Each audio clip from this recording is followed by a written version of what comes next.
నా పేరు doctor Hitesh Reddy.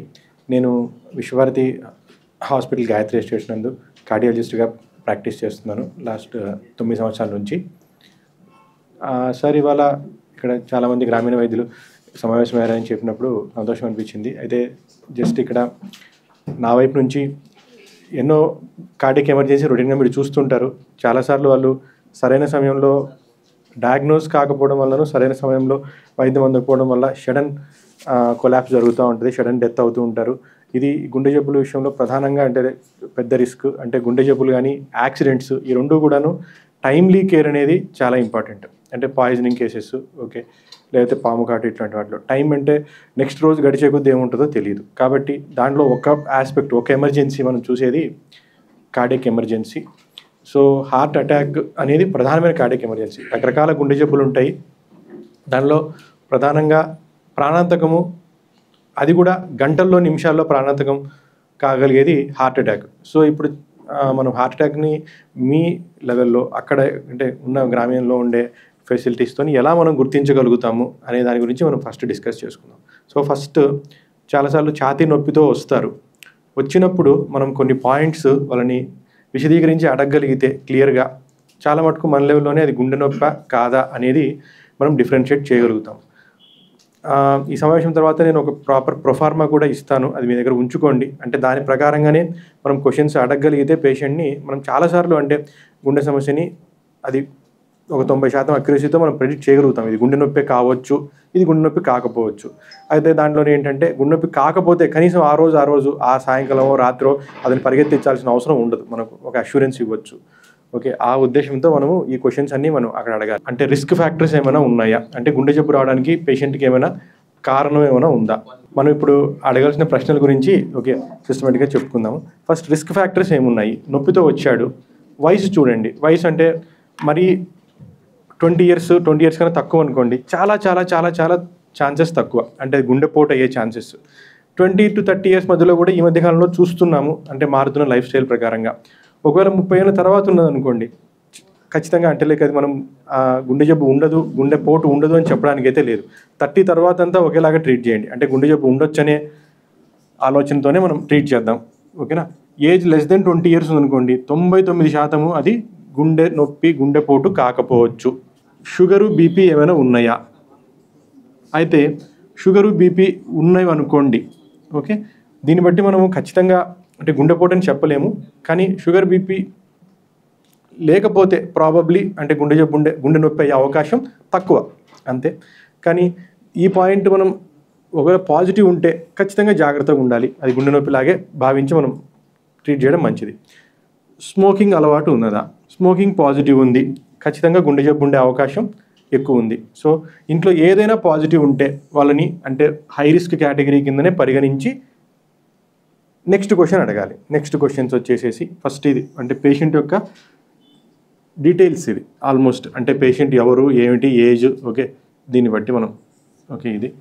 And males females మధ్య తేడా ఏమైనా ఉంటుందా, ఆల్మోస్ట్ కాదు. అంటే వయసు అనేది ఒక ఇంపార్టెంట్ ఫ్యాక్టర్, కానీ వయసు తర్వాత అంటే సెక్స్లో అయితే డిఫరెన్స్ అయితే ఏముండదు. మేల్స్ అయినా ఫీమేల్స్ అయినా గుండె నొప్పి అంటే ఒకవేళ ఛాతీలో నొప్పి ఉంటే అది గుండె జబ్బు అయ్యే అవకాశం ఆల్మోస్ట్ ఈక్వల్గానే ఉంటుంది. నొప్పి యొక్క తత్వము, ఆ నొప్పి యొక్క డిస్క్రిప్షన్ ఎలా చెప్తున్నాడు అది మీరు చూడండి, అర్థమవుతుందా. చాలాసార్లు అంటే ఇప్పుడు పేషెంట్స్కి ఎడం పక్క ఉంటేనే గుండె నొప్పి అనుకుంటూ ఉంటారు, అదైతే కరెక్ట్ కాదు. గుండె నొప్పి ఆల్మోస్ట్ మామూలుగా పుస్తకాలు రాసిన దాని ప్రకారంగా నాభి దగ్గర నుంచి, బొడ్డు దగ్గర నుంచి, దవడ పంటి వరకు కూడా, చెవు దగ్గర వరకు కూడా రావచ్చు. కాబట్టి ఎడమ పక్క నొప్పి మాత్రమే ఉండాలి అనేది అయితే కాదు. ఓకే, కానీ నొప్పి ఎడమ పక్కన ఉండి భుజాలకి రేడియేషన్ వస్తూ ఉంది, రేడియేషన్ అంటే ఇదంతా భుజం అంతా నొప్పి వస్తూ ఉంది, లెఫ్ట్ పెయిన్. నెక్స్ట్ ఇంపార్టెంట్, భుజాల వైపుకి వెళ్తుందా, భుజాలు లాగుతున్నాయా, ఈ క్వశ్చన్ ఖచ్చితంగా అడగాలి. ఓకే, ఆ తర్వాత నొప్పి ఎంతసేపు ఉంటుంది, ఎలాంటి నొప్పి అంటే కంటిన్యూగా అంటే 24 గంటలు నొప్పి ఉంది సార్, నవిలేస్తున్నట్లు ఉంది, ఆ నొప్పి చాలాసార్లు అవి కండరాల నొప్పులు అయి ఉంటాయి. అలా కాకుండా టిపికల్గా గుండె నొప్పి ఎలా వస్తుంది అంటే నెమ్మదిగా మొదలవుతుంది, బాగా సివియర్ అవుతుంది. ఓకే, ఒక 10-15 నిమిషాల్లో, మళ్ళీ ఒక కొన్ని నిమిషాల లోపల అది తగ్గిపోతుంది. దీని వ్యవధి అంతా కూడా కొన్ని నిమిషాలు ఉంటుంది, కొన్ని నిమిషాలు, ఒక 5 నుంచి 10-15 నిమిషాలు నొప్పి వచ్చి తగ్గిపోవడము, మళ్ళీ కొంతసేపు నార్మల్గా ఉంటాడు. చాలాసార్లు మీరు అనుకుంటారు అంటే నొప్పి వచ్చి తగ్గిపోయిందంటే గుండె నొప్పి కాదేమో అని, కానీ అది ఉల్టా.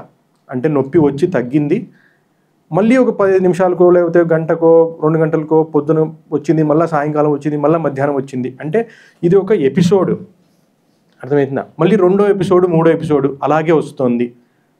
అది ఖచ్చితంగా 99% ఇలాంటి నొప్పులు గుండె నొప్పులే అవుతాయి. ఎపిసోడ్ ఎన్ని నిమిషాలు ఉంటుంది, ఎంత టైం ఉంటుంది, ఓకేనా? ఎపిసోడ్ ఎన్ని నిమిషాలు ఉంటుంది అనేది క్లియర్గా అడగండి. ఎపిసోడ్స్ చాలాసార్లు మళ్ళీ మళ్ళీ వస్తున్నాయి అంటే ఒకసారి మించి వచ్చినట్లయితే 99% మీరు గుండె జబ్బుతోనే డీల్ చేస్తున్నారు. అర్థమైందా? అలా కాకుండా చాలాసార్లు ఊరికే వచ్చేసి అలా నిమిషాల్లో వెళ్ళిపోయింది, అలా షాక్ కొట్టి వెళ్ళిపోయింది, అంటే సెకండ్లో వెళ్ళిపోయింది, ఆ నొప్పులు ఖచ్చితంగా గుండె నొప్పులు కావు. ఓకే, అది ఒక అష్యూరింగ్ పాయింట్ మనకి. అలాంటి చెప్తున్నాడు అనుకోండి, వచ్చి అలా వెళ్ళిపోయింది సార్, షాక్ కొట్టినట్టుంది సార్, కరెంట్ లాగా వచ్చి వెళ్ళిపోయింది, అలా కాదు. లేకపోతే తీయకుండా ఉంది పొద్దున్న నుంచి అంటే తీయకుండా ఉంది అంటే గుండె నొప్పి కాదని కాదు, అంటే ఒకలాంటి నెమ్మదిగా ఊరికి అట్లే ఉంటుంది, అంటే ఒకేలాగా ఉంది, కంటిన్యూగా ఉంది, గంటల పాటు ఒకేలాగా ఉంది, అది చాలా మటుకు గుండె నొప్పి కాదు. గంటల కొద్దీ ఉంది కానీ నొప్పి పెరుగుతూ ఉంది అంటే అది గుండె నొప్పి కావచ్చు, అది చెప్తున్నా. అంటే ప్యాటర్న్ ఆఫ్ ద పెయిన్ అంటే నొప్పి తీవ్రత అనేది టైంతో ఎలా పెరుగుతూ ఉంది, ఓకేనా? టైముతో తీవ్రత పెరుగుతూ ఉంది అంటే ఓకే, చాలా మటుకు మనం గుండె జబ్బుతోనే డీల్ చేస్తున్నాము. ఓకే, అలా కాకుండా సెకండ్ల పాటు ఉండి వెళ్ళిపోయింది చాలా మటుకు గుండె నొప్పి కాదు.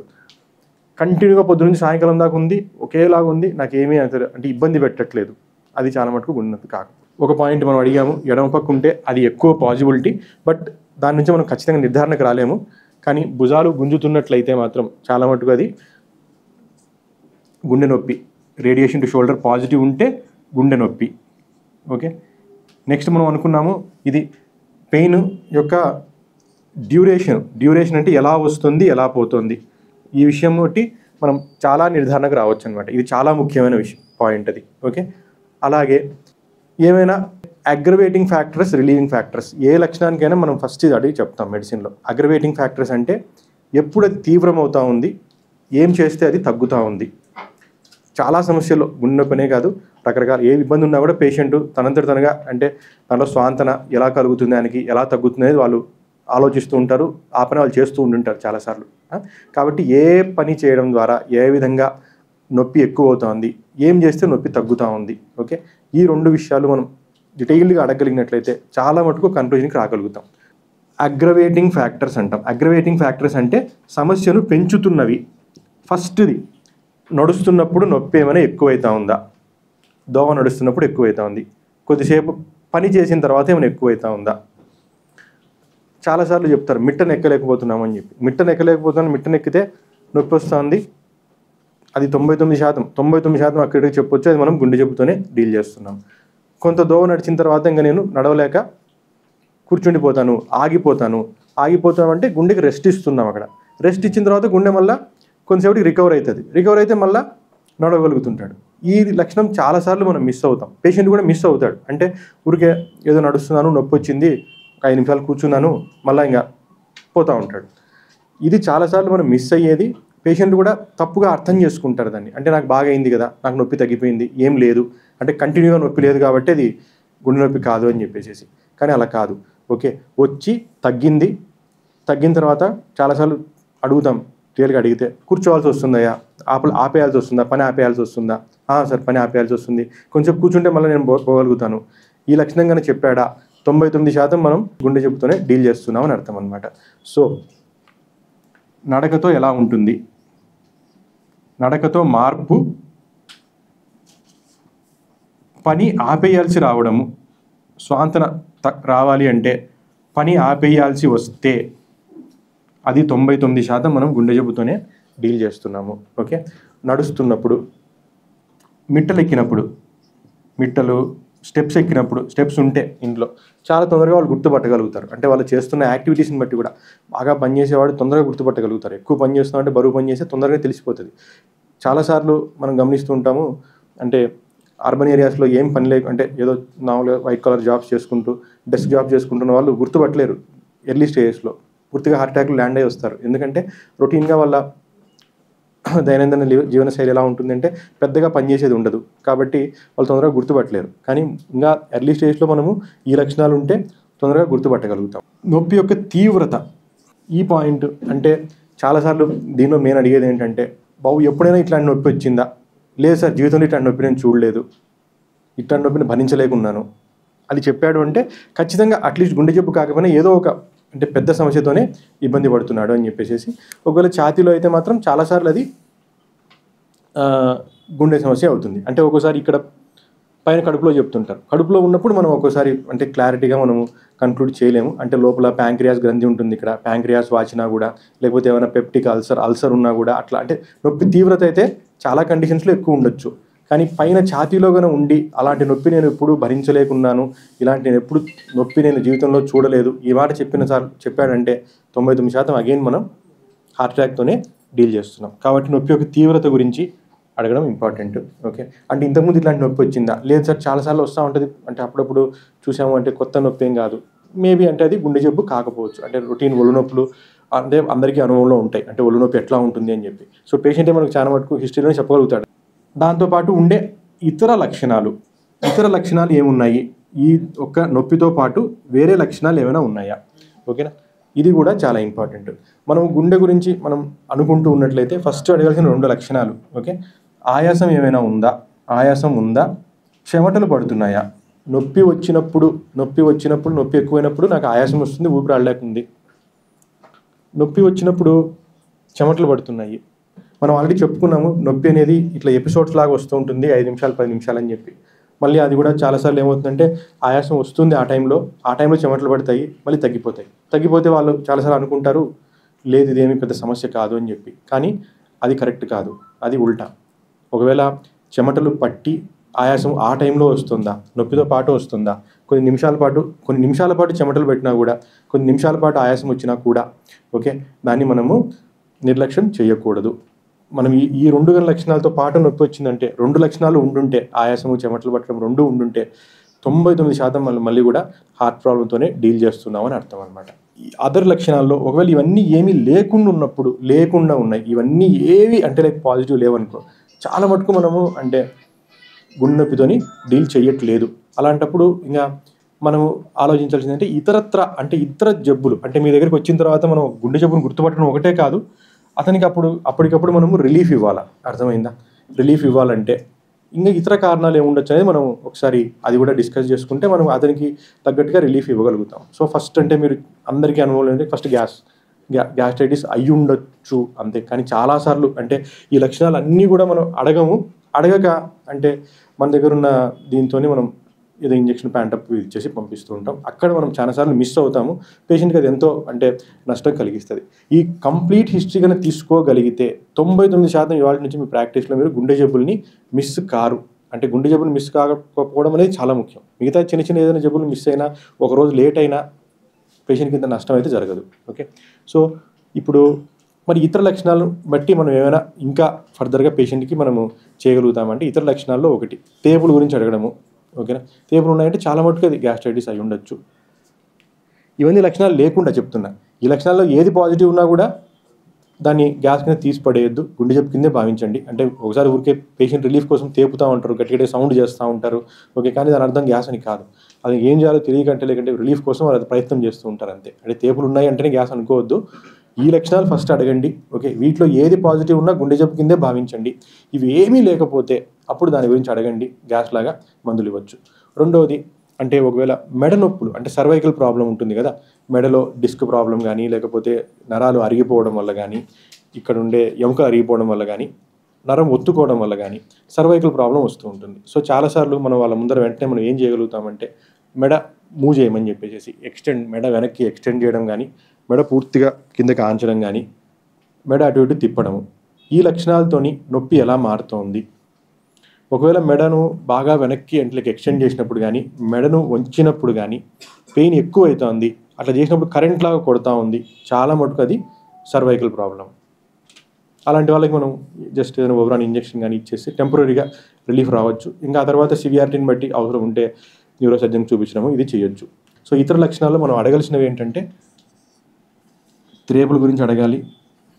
ఓకే, మెడ నొప్పి మెడ మూమెంట్తోని ఏమైనా ఎక్కువ అవుతుందా, మెడ నొప్పి, మెడ వంచి చూడొచ్చు, మెడ వంచడము, ఓకేనా, మెడ పైకి లేపడము, ఓకే, ఇది చేసి నొప్పి ఏమవుతా ఉంది, దీంతో ఏమైనా నొప్పి పెరుగుతూ ఉందా, ఓకే, ఇలాంటి లక్షణాలు ఉంటే మాత్రం అది చాలా మటుకు మనం దీంతో డీల్ చేస్తున్నామని అర్థం.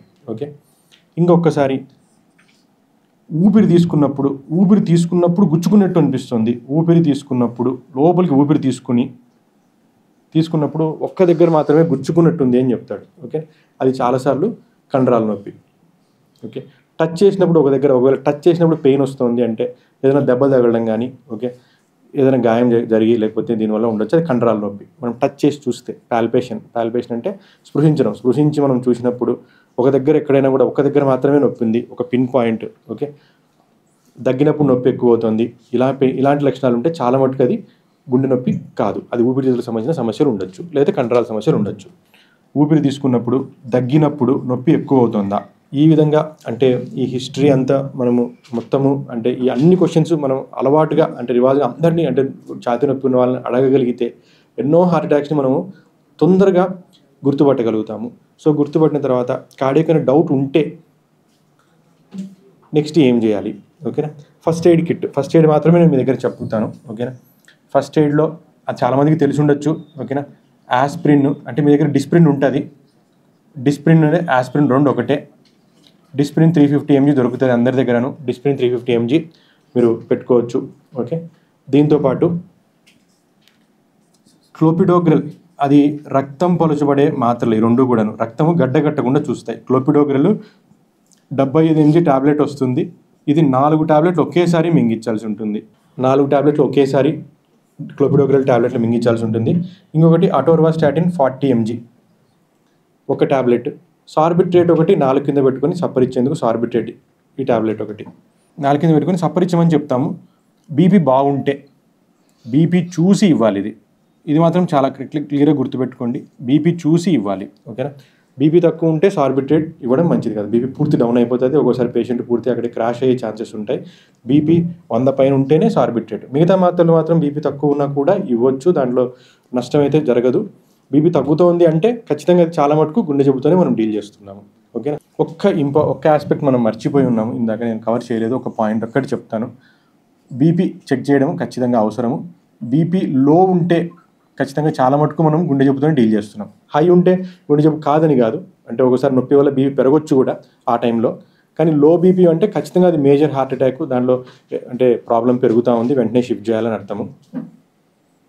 పల్స్ ఒకవేళ ఎక్కువ అంటే మోర్ దెన్ 100 ఉన్నా, లేకపోతే లెస్ దెన్ 30 ఉన్నా, ఈ రెండు లెస్ దెన్ 30 or 40 ఉన్నా పల్స్ రేటు చాలా మటుకు మనం గుండె జబ్బుతోనే డీల్ చేస్తున్నాం అని అర్థం. పల్స్ రేట్ ఎక్కువ ఉన్నా, పూర్తి తక్కువ ఉన్నా కూడా మనం గుండె జబ్బుతోనే డీల్ చేస్తున్నాము, ఓకే. ఈ రెండు విషయాలు. దాని తర్వాత ఈ కిట్స్ యాక్చువల్లీ మా పిఆర్ఓ దగ్గర ఉన్నాయి, ఎవరైనా కావాలంటే అంటే లైక్ మీరు జస్ట్ పెట్టుకోండొచ్చు, ఫ్రీగా సప్లై చేస్తాము, ఓకే. ఆ అబ్బాయి నెంబర్ నేను ఇస్తాడు లాస్ట్లో, అవన్నీ కూడా మీకు కిట్ చేసి పెడతాడు, దాంట్లో ఎంత వాళ్ళు కూడా రాసి ఉంటుంది, ఓకే. ఇవి ఎమర్జెన్సీ ఇచ్చేయచ్చు. ఇక ఇది డౌట్ వర్క్ మాత్రమే. సో డౌట్ ఉన్నప్పుడు ఈ ప్రథమ చికిత్స ఇవ్వడంలో నష్టం అయితే లేదు, పేషెంట్ అది కన్విన్స్ చేయాల్సింది మనం, ఓకే. చాలాసార్లు భయపడ్డప్పుడు ఎక్కడికి వచ్చినా ప్రపంచంలో ఎక్కడ ఎంత పెద్ద డాక్టర్ దగ్గరికి పోయినా కూడా ఒకవేళ గుండె జబ్బు అనేది తెలిసిన తర్వాత ఫస్ట్ చేసే వైద్యం అయితే ఈ 3 టాబ్లెట్లే, అర్థమైందా. సో ఆ విషయము పేషెంట్కి మనం కమ్యూనికేట్ చేసి కన్విన్స్ చేసి టాబ్లెట్ల వరకు అయితే ఇవ్వచ్చు ఖచ్చితంగా, ఓకే. నెక్స్ట్ నిర్ధారణ ఎలా అంటే ఫస్ట్ ఇన్వెస్టిగేషన్ మనం చేయాల్సింది ఈసీజీ, ఓకేనా. సో ఇక మీరందరూ కూడా మీ ప్రాక్టీస్ చేసిన ప్లేసెస్లో దగ్గరలో ఈసీజీ ఎక్కడ ఉంది అనేది అంటే ఒకసారి మీరు వెతికి పెట్టుకోండి, అంటే వీలైనంత తొందరలో మనం ఈసీజీ తీయగలగాలి, ఓకే. అంటే సార్ అది మీరు చెప్తుంది గ్యాస్ట్రైటిస్, అది స్ట్రోక్ అయితే కాదు, అర్థమవుతుందా. అంటే అంటే అక్కడ మీరు అదే చెప్తున్నా ఇందాక, అంటే మీరు ఈ లక్షణాలన్నీ అడిగుంటే మీకు అది గ్యాస్ట్రైటిస్ కాదని క్లియర్గా అర్థమవుతుందా. అంటే ఈ లక్షణాలన్నీ అడిగుంటే అది గ్యాస్ట్రైటిస్ కాదు అని చెప్తున్నాను. అంటే పేషెంట్ డెత్ అవుతున్నాడు అంటే అది గ్యాస్ వల్ల కాదు, ఖచ్చితంగా కాదు. గ్యాస్ అని మనం అనుకున్నాము, లేకపోతే పేషెంట్ అలా అనుకున్నాడు, పేషెంట్ తిండి అంటే చాలా మటుకు అందరు చెప్పేది ఇదే, పకోడీలు తిన్నాను, బజ్జీలు తిన్నాను, గుండె జబ్బున సగమంది పేషెంట్లు చెప్తారు. ప్రతి ఒక్కడు మనం అంటే లేకంటే ఒక ఫేజ్ ఆఫ్ డినయల్ అంటే మానవ సైకాలజీలో ఏముంటుంది, ఓకేనా. సార్ మీకు చెప్పిండదు చాలాసార్లు, మనకి జబ్బు లేదని మనం నమ్ముతాం, జబ్బు ఉండకూడదని అనుకుంటాం, అంటే డినయల్ అనే ఫేజ్ ప్రతి ఒక్కడికి ఉంటుంది. కొందరికి చాలా ఎక్కువసేపు ఉంటుంది అది. అంటే చెప్తే జబ్బు నాకు లేదు, నేను చూపించుకోను, నేను బయటికి ఇంకో దగ్గర చూపించుకుంటాను అంటే డినయల్. పెద్ద జబ్బు ఉంది అని చెప్పినప్పుడు 90% మానవుడు ఒప్పుకోడు, డినయల్ అంటారు. కానీ ఆ డినయల్ అనేది కొందరికి తక్కువసేపు ఉంటుంది, అంటే ఒక 10 నిమిషాలు అర్థం చేసుకోగలుగుతాడు చెప్తే. ఒక్కొక్కరికి అది ప్రొలాంగ్డ్గా ఉంటుంది, అంటే 2 రోజులు 3 రోజులు ఇద్దరు ముగ్గురు చెప్పినా కూడా అతనికి అర్థం కాదు. నేను చెప్పేది ఏంటంటే పేషెంట్ ఎందుకు ఈ హిస్టరీ చెప్తాడంటే వాడు చాలాసార్లు నాకు గ్యాస్ ప్రాబ్లం ఉందనుకుని అలాగే వస్తాడు మీ దగ్గరికి, కానీ అది వాస్తవం కాదు. అతను చెప్పేదాంతో మనము అంటే మన నాలెడ్జ్ని మనం వాడాల్సి ఉంటుంది. అక్కడ మనం ఆ హిస్టరీని పక్కన పెట్టి ఫుడ్ హిస్టరీని కన్సిడర్లోకి తీసుకోవద్దు. ఈ హిస్టరీ అడగండి, ఈ లక్షణాలు పాజిటివ్ ఖచ్చితంగా ఏదో ఒకటి దొరికి ఉంటుంది. ఒకవేళ పేషెంట్ డెత్ అయ్యే స్టేజ్ దాకా వెళ్ళింది అంటే ఈ లక్షణాల్లో ఈ పాజిటివ్ థింగ్స్ ఏవైతే ఉన్నాయో ఇవి ఖచ్చితంగా ఉండుంటాయి. ఓకే, ఇవన్నీ చెప్పిన తర్వాత అందరికీ అన్ని పాజిటివ్ ఉండాల్సిన అవసరం లేదు. ఓకేనా, ఈ డీటెయిల్డ్ హిస్టరీ మనం ఒక 5-10 నిమిషాలు అడిగామనుకోండి, ఏ ఒక్క పాయింట్ మీకు పాజిటివ్ అనిపించినా కూడా అది గుండె జబ్బులాగే మనం భావిద్దామని చెప్తున్నాను. ఓకేనా, ఇవన్నీ నార్మల్ ఉన్నాయనుకోండి, అప్పుడు మీరు గుండె జబ్బు కాదు, మేబీ ఆ పూటకి అక్కడ మీరు మేనేజ్ చేసుకోవచ్చు. ఇది ఉన్నప్పుడు ఆ పూట కూడా మీరు ఎత్తున పెట్టుకోవద్దు. ట్యాబ్లెట్స్ ఇచ్చేయడము, దగ్గరలో ఉన్న ఈసీజీ సెంటర్ ఏదో అక్కడికి పంపించేయడం. ఈసీజీ తీస్తే ఈసీజీలో మార్పులు తెలుస్తాయి. ఒకవేళ మేజర్ హార్ట్ అటాక్ ఉంటే 90%, 100 మందికి హార్ట్ అటాక్ ఉంటే 90% మందికి ఈసీజీలో మార్పులు కనపడతాయి. సో మరి అందరికీ కనపడతాయా, నెక్స్ట్ క్వశ్చన్ వస్తుంది. లేకపోతే ఈసీజీలో నార్మల్ ఉంటే హార్ట్ అటాక్ కాదా, ఇది అందరి మైండ్లో వచ్చే క్వశ్చన్. అది గుండె నొప్పి కాదు అంటే ఇక్కడ 2-3 విషయాలు మనం అర్థం చేసుకోవాలి. హార్ట్ అటాక్ అంటే ఏంటి అంటే అది బ్రీఫ్గా ఒక్క లైన్లో చెప్తాను. నరములో కొవ్వు పేరుకోవడము, రక్తం గడ్డగట్టడమే కదా గుండె నొప్పి అంటే. ఈ విషయం చాలామందికి మనకు తెలిసే ఉంటుంది. అయితే పేరుకుంటూ పూర్తిగా నిలిచిపోయినప్పుడు దాన్ని హార్ట్ అటాక్ అంటాం. ఓకేనా, దానికన్నా ముందు వరకు అది గుండె నొప్పి మాత్రమే. అంటే ఒక 90% మూసుకుపోయింది, అది గుండె నొప్పి వస్తూ ఉంటుంది. కానీ హార్ట్ అటాక్ అని అనం. అటాక్ అనేది ఫేజ్ ఎప్పుడు, నరం పూర్తిగా నిలిచిపోయినప్పుడు హార్ట్ అటాక్ అంటాం. అర్థమైందా? సో ఇప్పుడు నిలిచిపోవడానికి అంటే ఇప్పుడు నీకు పైపు మూసుకుపోవాలంటే ఖచ్చితంగా మూసుకుపోతూ కొంత టైం వ్యవధి జరుగుతుంది. అంటే ఒకేసారి మూసుకుపోతుందని కాదు కదా. అంటే నీళ్ళ పైపు కూడా వాటర్ వస్తుంటాయి, తగ్గుతుంటాయి, తక్కువ వాటర్ వస్తుంటాయి, కొన్ని రోజులకి అది మూసుకుపోతుంది. సో సేమ్ ఇలాగే లోపల నరం కూడా అంటే ఒకేసారి ఒకే నిమిషంలోనో ఒకే గంటలోనో మూసుకోకపోవచ్చు. కొందరికి అంటే ఏకదం సడన్గా మూసుకుపోతుంది, అంటే అది సడన్ డెత్.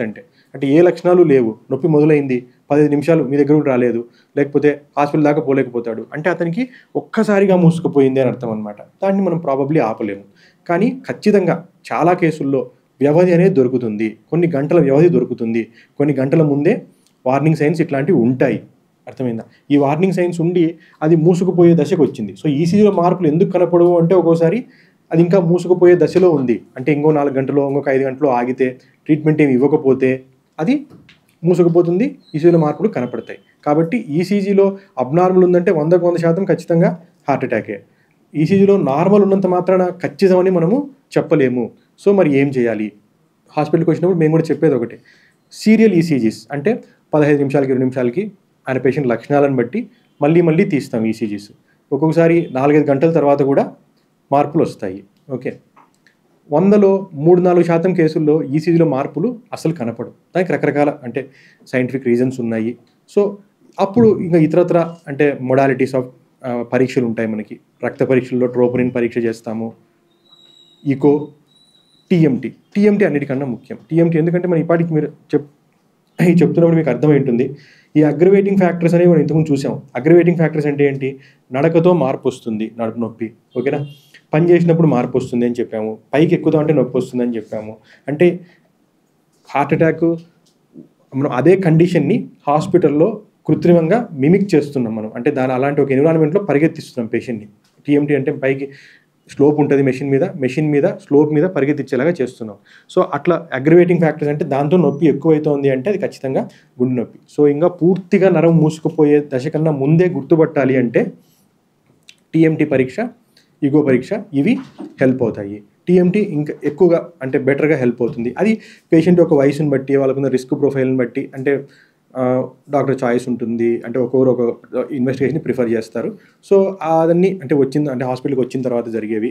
సో ఫస్ట్ మనం ఏంటంటే మీరు ప్రైమరీగా ఈసీజీకి రెఫర్ చేయాలి. ఈసీజీలో మార్పులు ఉంటే ఖచ్చితం అది. ఓకే, దగ్గరలో ఉన్న ఈసీజీ సెంటర్ ఏంటి గుర్తుపెట్టుకొని మీరు పెట్టుకోవాలి. ఆ ఈసీజీ అనేది వీరైనా తొందరగా చేయాలి ఈ పాజిటివ్ ఉంటే.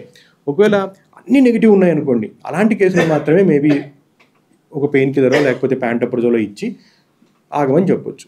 అండ్ ఐడియల్ ప్రాక్టీస్ ఏంటంటే ఒక అరగంట గంట అతన్ని అబ్జర్వ్ చేయడం ఆల్వేస్ మంచిది. ఎందుకంటే మనం చెప్పుకున్నాము దానికి బేసిస్ అంటే నరము మూసుకొస్తూ ఒక్కోసారి ఇంకొక అరగంట గంట ఆగితే లక్షణాలు పెరగొచ్చు. సో ఇప్పుడు కూడా మా దగ్గరకు వచ్చే ప్రతి పేషెంట్కి మేము చెప్పేది ఏంటంటే ఎంత అష్యూరెన్స్ ఇచ్చిన తర్వాత కూడా ఒక రోజు 2 రోజులు జాగ్రత్తగా ఉండమని చెప్పి. జాగ్రత్తగా ఉండమంటే ఇట్లాంటి లక్షణాలు మళ్ళీ వస్తున్నాయి అంటే వెంటనే తిరిగి రండి. డేంజర్ సైన్స్ అంటే ఆయాసము, చెమటలు పట్టడము, ఓకేనా, ఈ 2 ఉన్నాయంటే మళ్ళీ వెంటనే తిరిగి రండి. 100% ఆఫ్ ద టైమ్స్ మనము ఫస్ట్ ఈసీజీలోనే ఫస్ట్ ఈకోలోనే మనము గుర్తు పట్టలేకపోవచ్చు. ఇది మీరు చెప్పాల్సింది పేషెంట్కి. అంటే మీరు ఒకసారి కలిశాడు మిమ్మల్ని, మీరు బాగుందని చెప్పారు, వెళ్ళిపోతాడు. చాలాసార్లు అంటే ఈ హిస్టరీ వింటూనే ఉంటాం అనమాట. నేను ఆర్ఎంపీలు కలిసాను, బాగుందని చెప్పాడు సార్, వెళ్ళిపోయాడు సార్. అంటే ఆ టైంలో ఇవన్నీ కూడా లక్షణాలు ఉండకపోవచ్చు, కానీ అతనికి ఒక్క మాట ఇలాంటి లక్షణాలు కనపడితే రమ్మని చెప్పడము, ఎలాగో ఊర్లోనే ఉంటాడు కాబట్టి మరుసటి రోజు వచ్చేసారి కలిసి పొమ్మని చెప్పడము చాలా అంటే ఐడియల్ పని. ఎందుకంటే మనం ఆ ఇద్దరు పేషెంట్లను కూడా మిస్ కాకుండా ఉంటాము. ఓకే, అది విషయం. సో ఇంకా ఇది చేసిన తర్వాత నెక్స్ట్ దీనిలోని ఒక్క ఫర్దర్ పాయింట్, ఎంఐఎన్ డయాగ్నోజ్ అయిన తర్వాత మరి ఏమిటి అంటే ట్రీట్మెంట్ ఎమర్జెన్సీనా? ఎస్. అంటే అక్కడ మీరు అర్థం చేసుకోవాల్సింది ఏంటంటే ఒకసారి కండరం పూర్తిగా మూసకపోయి రక్తం సరఫరా నిలిచిపోయిన తర్వాత మజిల్ డ్యామేజ్ జరుగుతూ ఉంటుంది. ఇక గుండె అనేది ఒక కండరం. ఓకే, ఈ విషయం చాలామందికి మనకు తెలిసి ఉండొచ్చు. దానికి కండరం పనిచేయాలంటే రక్తం పోతూ ఉండాలి నరం ద్వారా. ఓకే, సో నరములో రక్తం గడ్డగట్టి నిలిచిపోతే సేమ్ అంటే చాలామంది పేషెంట్లకి నేను ఎక్స్ప్లెయిన్ చేస్తూ ఉంటాం. అంటే నీళ్ళు ఆగిపోతే ఏమవుతుంది, పంట ఎండిపోవడం మొదలవుతుంది. ఓకే, సో ఎండిపోవడం అనేది అంటే ఇప్పుడు నిమిషాల్లో జరగదు. ఓకేనా, మనం కొన్ని గంటల్లో గుర్తుపట్టి నీళ్ళు పోయగలిగితే, ఒక రోజులో గుర్తుపట్టి నీళ్ళు పోయగలిగితే మళ్ళీ అది రికవర్ కాగలుగుతుంది పంట. అలా కాకుండా 4-5 రోజుల తర్వాత పోయి పూర్తి ఎండిపోయిన తర్వాత నీళ్ళు పోసినా ఏముండదు. సో సేమ్ ఇది కూడా అంతే. ఓకే, ఒకవేళ నరం పూర్తిగా నిలిచిపోయి 100% బ్లాక్ అయిపోయి ఓకే ఉంటే గుండె ఎంతసేపు తట్టుకోగలుగుతుంది అంటే గంటలు మాత్రమే. గంటలు అంటే చెట్లు అయితే కొన్ని రోజులు వారాలు ఉంటాయి, కానీ ఇక్కడ మాత్రము గుండె కండరం అనేది పూర్తిగా నిలిచిపోయిన తర్వాత, మళ్ళీ చెప్తాను, పూర్తిగా నిలిచిపోయిన తర్వాత 10% రక్తం పోతున్నా కూడా నిలబడగలుగుతుంది గుండె. పూర్తిగా నిలిచిపోతే మాత్రము 3 నుంచి 6 గంటల లోపల దాన్ని మనం ఓపెన్ చేయగలిగితేనే గుండె పూర్తిగా మళ్ళీ రికవర్ కాగలుగుతుంది. గంటలు గడుస్తున్న కొద్దీ కండరం అనేది డ్యామేజ్ అయిపోతూ ఉంటుంది. అంటే ఒకటే ఎగ్జాంపుల్ మనం గుర్తుపెట్టుకోవాల్సింది, నీళ్లు లేవు, పంట ఎండిపోతూ ఉంది. 10 రోజులు నీళ్ళు పెట్టలేదు, కొంత పంట ఎండిపోతుంది. 4 రోజులు పోయినా, 4 రోజుల తర్వాత చూస్తే మొత్తం అంతా ఎండిపోయి ఉండొచ్చు. సో టైం గడుస్తున్న కొద్దీ కొన్ని చెట్లు ఎగిరిపోతూ ఉంటాయి. సేమ్ ఇక్కడ అంతే, గుండె కండరం కూడా గంటలు గడుస్తున్న కొద్దీ కండరం అనేది డ్యామేజ్ పెరిగిపోతూ ఉంటుంది. ఆ విషయం మనం పేషెంట్ని ఎడ్యుకేట్ చేయాలి. చాలాసార్లు రేపు పోతాను, మీకు వచ్చే ప్రాబ్లం ఇది, రేపు పొద్దున పోతాను, అది కాదు. అంటే ఒకవేళ హార్ట్ అటాక్ మొదలైంది అంటే మాత్రం ప్రతి నిమిషము కూడాను గుండె డ్యామేజ్ అనేది పెరుగుతూ ఉంటుంది. గుండె డ్యామేజ్ ఒకసారి పూర్తిగా జరిగిపోయిన తర్వాత, పంపింగ్ పూర్తిగా డౌన్ అయిన తర్వాత తిరిగి నార్మల్ అనేది పూర్తి నార్మల్ పరిస్థితి అయితే తీసుకురాలేము. ఏమన్నా చేసినా తీసుకురాలేము. డెఫినెట్లీ మందులు ఉంటాయి, మందులు పెడతాము, రికవరీ జరుగుతుంది, ఎంతో కొంత రికవరీ జరుగుతుంది. ఓకేనా, అంటే ఇప్పుడు ఎండిపోయిన తర్వాత పంట అన్ని చెట్లు మళ్ళీ అంటే నీళ్ళు పోస్తేనే ఇది కూర్చోవు కదా, కొన్ని కూలిపోతాయి. ఓకే, ఇదే సేమ్ ఎగ్జాంపుల్ పేషెంట్లకు చెప్తాం. ఓకే, అంటే కొంతవరకు రికవర్ కాగలుగుతుంది, కానీ రిస్క్ ఎందుకు చేసుకోవడం అంటే ఉన్న కండరాన్ని పోగొట్టుకోకూడదు. ఓకేనా, గుండె కండరానికి బ్రెయిన్లో ఉన్న కణాలకి లక్షణం ఏంటంటే అవి రీజనరేట్ కావు. అర్థమవుతుంది. చర్మం పోయిందనుకో మళ్ళీ చర్మం పుడుతుంది, కొత్త కణాలు పుడతాయి. ఎంట్రుకలు పోతే ఎంట్రుకలు మళ్ళీ పుడతాయి. కానీ గుండెలో అంటే బాడీలో కొన్ని కణాలు ఉన్నాయి, అవి మళ్ళీ జనరేట్ కావు. అంటే అంటే పిండ దశలోనే మనం కడుపులో ఉన్నప్పుడు మాత్రమే అవి తయారవుతాయి. ఆ తర్వాత ఊరికి సైజు పెరుగుతాయి, అంతేగాని కొత్త కణాలు తయారు కావు. బ్రెయిన్కి ఒకటి, గుండె ఒకటి, వెన్నపూస ఒకటి, దీనిలోని కణాలు అనేవి తయారు కావు, మళ్ళీ కొత్తగా పుట్టవు. పిండ దశలో పుట్టిన మాత్రమే అవి మనతో పాటు పెరుగుతాయి అంతే. కాబట్టి గుండె కండరాన్ని పోగొట్టుకోవడం అంటే తిరిగి మనం తీసుకురాలేము. ఆ ఉన్న కండరాలతోనే మనం పని నడిపించడం. అంటే మందులు ఇవ్వడం అంటే ఏంటి, పంపింగ్ కెపాసిటీ తగ్గినా కూడా దాంతో ఆయాసం రాకుండా ఎంతో కొంత అతను పనులు చేసుకునేలా చేస్తున్నాం వాళ్ళకి మనం. సో కండరాన్ని పోగొట్టుకోవడం అనేది అంత ముఖ్యమైన విషయం, అంటే అంత సీరియస్ విషయం అది. ఆ విషయం మనకు వాళ్ళకి అర్థమయ్యేలాగా చేయాలి. సో 3 నుంచి 6 గంటల లోపల ఇంజెక్షన్ పడగలిగితే, ఇప్పుడైతే ఇంజెక్షన్ ఆల్మోస్ట్ అంటే అన్ని తాలూకా హెడ్ క్వార్టర్స్లోనూ దొరుకుతున్నాయి ఇంజెక్షన్స్. గవర్నమెంట్ కూడా కొన్ని సెంటర్స్లో ఫ్రీగా పెట్టింది. సో ఆ ఇంజెక్షన్ ఫస్ట్ పడిగితే లోపల రక్తం గడ్డ కరిగిపోయి మళ్ళీ రక్తం పోవడం ఎంతో కొంత స్టార్ట్ అయితే కండరం అనేది డ్యామేజ్ కాకుండా ఆగిపోతుంది. ఓకే, అది చాలా ముఖ్యం. కండరం డ్యామేజ్ కాకుండా మనం పేషెంట్ని కాపాడగలిగితే అది మన పూర్తి సక్సెస్. అంటే లేకంటే మనం ఆ పేషెంట్ని 100% చేసినామంటే ఇంతవరకు మనం తీసుకెళ్ళగలిగినప్పుడు మనం 100% చేసినట్లు. అది విషయం. ఇంజెక్షను రక్తం గడ్డ కరిగేందుకు ఇచ్చే ఇంజెక్షన్స్ స్ట్రెప్టోకైనేజ్ ఒకటి.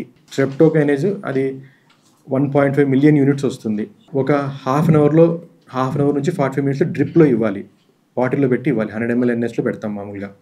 ఇప్పుడు ఇంకా లేటెస్ట్గా రెటిప్లేజ్, టెనెక్టప్లేజ్ ఈ 2 ఇంజెక్షన్స్ వచ్చాయి. అది గవర్నమెంట్ ఫ్రీగా ఇస్తుంది. కొన్ని సెలెక్టెడ్ అంటే లైక్ ఈ ఎమ్మిగనూరులో పెట్టింది, మళ్ళీ ఆదోన్లో ఉన్నట్టున్నాయి. ఆదోన్లోను గవర్నమెంట్ కొన్ని ఫ్రీగా ఇస్తుంది. రెటిప్లేజ్, ఇంకోటి టెనెక్టప్లేజ్. రెటిప్లేజ్, టెనెక్టప్లేజ్ వచ్చేసి వైల్స్గా ఉంటాయి ఇవి. రెటిప్లేజ్ అయితే 2 వైల్స్లో వస్తుంది అనమాట. 2 వైల్స్లో ఒక హాఫ్ అన్ అవర్ గ్యాప్లో ఇవ్వాల్సి ఉంటుంది. 2 వైల్స్, ఒక వైల్ ఇచ్చి మళ్ళీ హాఫ్ అన్ అవర్ తర్వాత ఇంకో వైల్ ఇవ్వాల్సి ఉంటుంది. టెనెక్టప్లేజ్ కూడా లేదు, ఇదే వైలే పౌడర్ ఫామ్లో వస్తాయి. 3 కూడా పౌడర్ లాగా వస్తాయి. దాన్ని మనం డైల్యూట్ చేసుకోవాలా. ఇది డైల్యూంట్ ఇస్తారు వాళ్ళు. డైల్యూంట్ కూడా వస్తుంది ఆ కిట్తో పాటు. డైల్యూంట్తో డైల్యూట్ చేసి దాన్ని 100 ml NSలో పెడతాము స్ట్రెప్టోకైనేజ్ అయితే. రెటిప్లేజ్, టెనెక్టప్లేజ్ మాత్రం 10 cc డైల్యూట్ చేసి డైరెక్ట్గా ఇచ్చేసేయచ్చు. వితిన్ ఒక 1 minute చిన్నగా బోలస్, జస్ట్ లైక్ మనం సెలైన్ పుష్ ఇస్తాం కదా, అలా ఇవ్వచ్చు అనమాట. రెటిప్లేజ్, టెనెక్టప్లేజ్ ఈ 2 ఇవ్వకూడవి. అంటే అట్లా పలానా ఇంజెక్షన్స్ హార్ట్ పేషెంట్స్ అనట్లేదు, నేను కేవలం హార్ట్ అటాక్ గురించి మాట్లాడుతున్నాము. హార్ట్ అటాక్లో డైక్లోఫినాక్ ఇవ్వకూడదు అనేది అయితే ఏమీ లేదు. ఓకేనా.